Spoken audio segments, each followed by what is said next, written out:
This video, we're going to be doing a power jack repair on an Acer Aspire 3680. Now, I'm pretty certain the power jack is bad because we smelled it and we smelled burning coming from the power jack. So it's probably pretty fried in there. But what I always like to do anyway is check the power adapter and make sure that's okay. Because if that's not okay, then that might be a quick fix right there. Now, I take the black lead on my voltmeter, I put it on the outside of the tip of the power adapter. And see how I stuck a paper clip into the tip there? I put the red, the positive, on the tip, touch it to the paper clip. Now, I only use the paper clip when I can't actually fit the red lead into the tip of the power adapter. And we're getting 19 volts there. So we know the power adapter is good. Now, you don't need to use the paper clip if the actual tip of the positive fits into the hole. And also remember, you don't want to touch the black and the red together when you're hooking up the power adapter like that because you're going to get a short circuit. It's going to arc. Okay, I threw the foam down there so I don't scratch the surface of the computer, and I flip the computer over. And we're just going to start taking components out of the computer now because we got to get to the power jack, which is usually attached to the motherboard.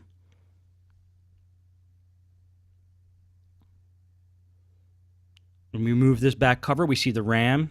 We also see the wireless card and the modem. We're pulling the RAM out. And I'm going to take the hard drive out now.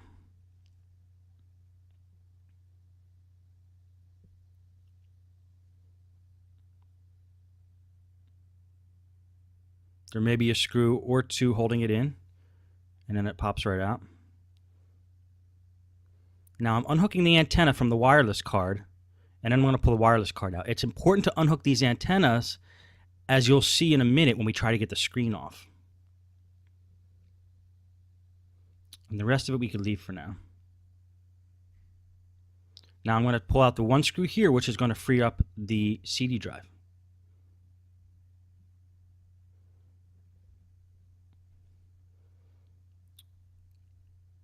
Okay, now I want to get the keyboard and the screen off. This will give us access to other parts of the computer and allow us to take the top cover off of the bottom cover. There's two screws in the back that are actually holding on what I call the hinge cover plate. Now, the hinge cover plate is the thing that actually covers the screws for the keyboard.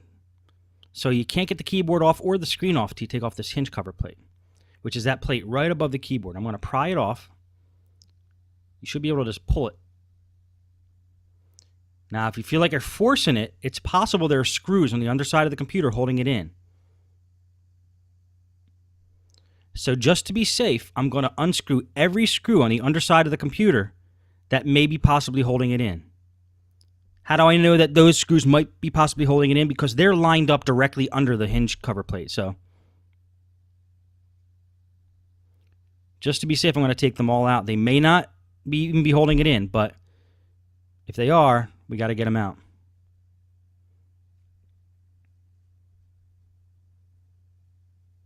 Okay, once we're sure we got all the screws out of there, a few more, we're going to flip the computer back over and remove that plate. That'll give us access to the keyboard and allow us to remove the screen. My goal when I do this job is to basically remove that screen as fast as possible. I want to get the screen out of the picture. That's going to be the most unwieldy thing because it flips up. It's a delicate thing. You don't want to scratch it. So now we pull again the hinge cover plate, and it comes off a lot better this time. Now it may or may not, this might be luck. It may or may not have been screwed in, but at least we're not forcing it. Sometimes you have to really jiggle it. It's snapped in there. And once we get that out, now we have access to the keyboard. Now, screws to hold in the keyboard are usually at the top of the keyboard. Take those screws out from the top of the keyboard and then see if the keyboard can flip up. If the keyboard can flip up, then we know the keyboard's not screwed in from the bottom like that one, and we can just pull it right out. Oops.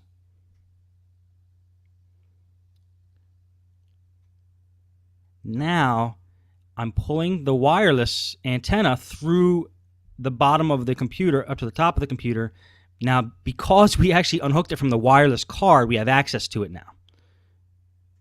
If they were still attached to the wireless card, we'd have to flip the computer back over, close the case again, and it could get a little tiresome.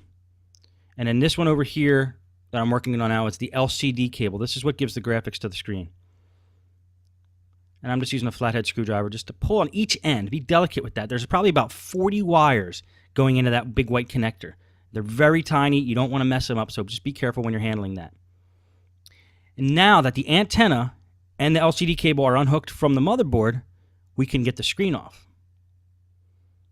The wireless antenna usually go to the top of the screen, so it's not just the LCD cable that's the only wire to the screen. It's usually those wireless antenna. And there's 4 screws here on the top holding the screen in. Comes right off.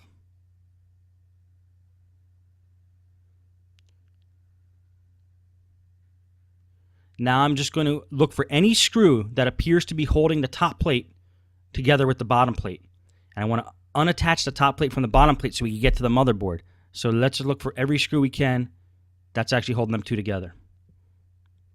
Unhook any ribbon cables you see there, like I just unhooked the touchpad ribbon cable. If you don't unhook that and then you start prying the top and bottom plate apart, you could rip that ribbon cable.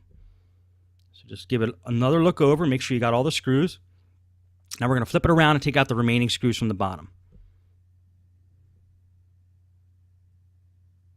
When we do this, and then we try to, rip the top plate apart from the bottom plate, well, rip isn't a good word, but when we try to take the two pieces apart, the motherboard is going to come with one of the pieces. It's either going to come with the top or the bottom. It doesn't matter which one it is. We'll be able to have access to the motherboard after we get it unsandwiched from the top and bottom plate here.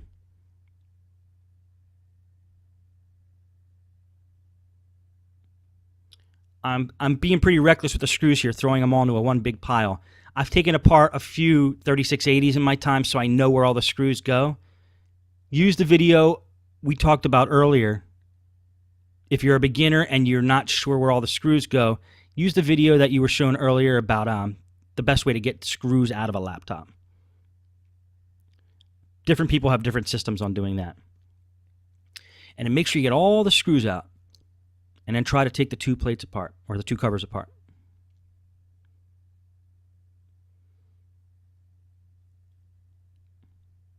If it comes apart easy, you know you got all the screws. If there seems like a part that's jammed a little, make sure you get all the screws. And if you're sure you have all the screws, look for maybe a plastic hinge or something that's holding those two plates together.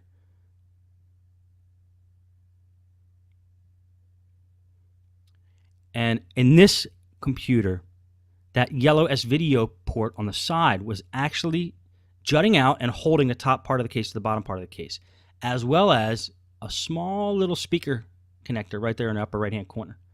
So between those two things, they were holding the case on. So we had all the screws out, so that was good. Now, if you see what we're dealing with here, the power jack is attached to a separate circuit board from the motherboard, and this is good for us. So let's get the motherboard out, and then we'll hit that separate board. Now, I was just pointing to a white arrow on the motherboard. We've talked about this before. The white arrows are usually always on the motherboard to give you an idea of what screws you need to remove. In other words, you don't need to remove every screw on the motherboard to get the motherboard out. Usually only the ones with the white arrows pointing to it. And you'll see that there was only one screw holding this motherboard in. So you want to pull the motherboard out gently without forcing anything. There might be cables still holding it in there. There might be screw somewhere still holding it in. Make sure you get everything. And as it turns out, actually on this motherboard, there's two screws holding it in, which I'll show once we put it back together.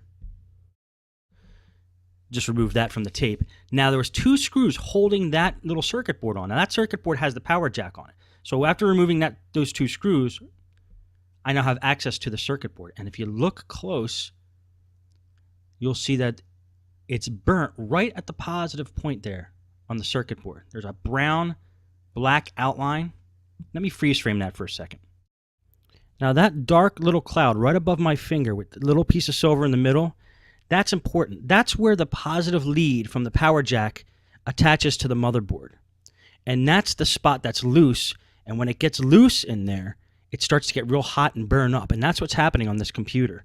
So if we reattach that positive lead to that part of the motherboard right above my finger, we will be able to restore the connection with a good strong solder connection, and that will fix this computer. And the way I like to restore that connection is by taking a piece of wire, going from the post, I'll show it to you later, on the other side of this circuit board, the post on the power jack on the other side of the circuit board, and bring it around and connect it to that spot on the motherboard. Now, I do this as opposed to just resoldering the physical post to the motherboard because the physical post is brittle. If I use a wire, I'll have flexibility and the computer will last a lot longer. Now, I'll show you what I mean as I do this.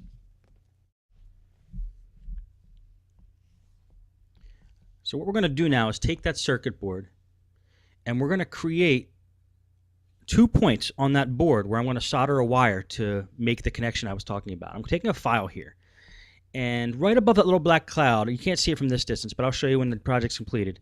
Right above that little black cloud, or in a spot close to that little black cloud, somewhere where that positive connection's coming in, I'm going to file away a little spot and expose metal on the motherboard. I got to file away some of that green coating on the circuit board. And I'm going to drop some solder right on that spot. I'm going to create a solder point on that spot. So I'm just filing away the green coating and getting that off of a little spot on that circuit board, right like I showed you before where that positive connection's coming in. And then what I'm going to do is take a wire and go from that point to the physical back of the power jack and go straight to that point. And by doing that, I'm basically going to be bypassing the original configuration of the post on the power jack and using my wire as the new connection point. I like using a wire because a wire is flexible. It's not brittle. See, this came apart originally because the post that goes into the circuit board there from the back of the power jack is solid. By replacing it with a wire, you have some flexibility now. So if somebody trips over the power cord, you still have a chance of the power cord still working, the power jack still working.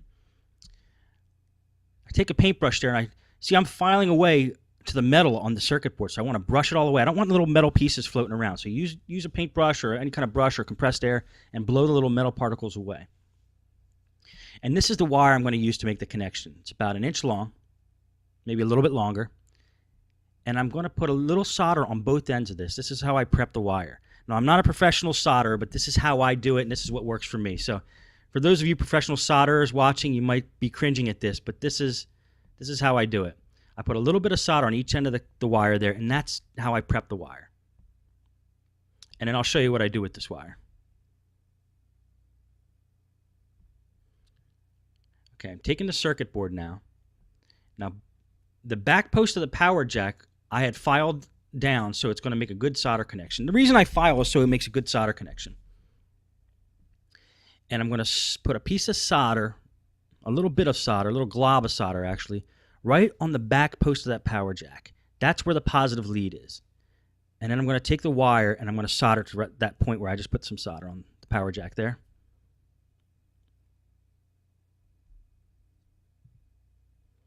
But first I'm going to take some solder and I'm going to put a little glob of solder on that point that I filed down on the bottom part of the circuit board. You can't see because my big fat hand's in the way, but I'll show you how it looks when it's done. There we go.